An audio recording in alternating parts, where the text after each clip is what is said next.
Un philosophe que j'aime beaucoup, même si lui, il n'a pas aussi été tout au bout du compte fourmi, selon moi, c'est Bernardo Kastrup qui a énormément écrit, en fait, sur le matérialisme et la conscience comme étant fondamentale.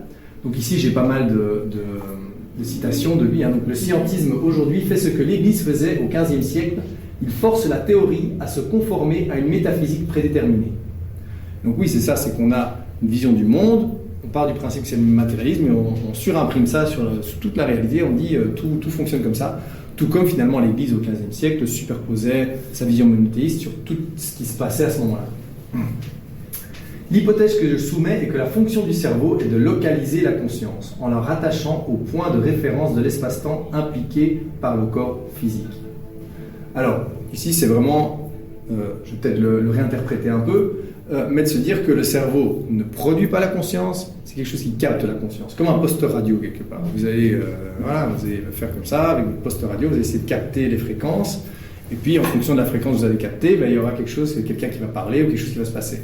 Mais le poste radio lui-même ne produit pas la conscience, vous voyez, il la capte. Et il la module, on va dire, il peut la moduler. Donc ça ne sert à rien d'aller démonter le poste radio pour voir s'il y a quelqu'un dedans, quoi.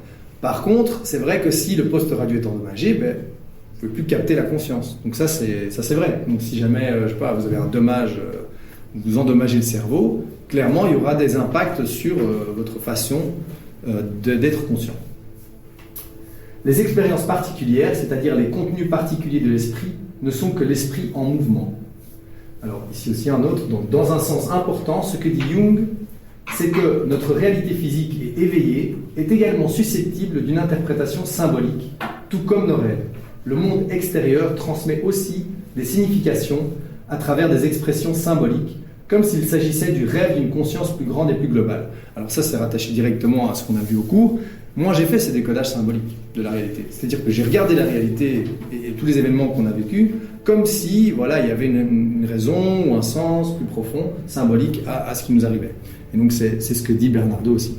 Un livre que je conseille, Pourquoi le matérialisme est absurde, par exemple, de Bernardo Kastrup, où il donne tous les arguments que je ne vais pas détailler maintenant pour expliquer en quoi une vision matérialiste est clairement réductrice pour expliquer l'expérience que l'on fait actuellement dans notre réalité.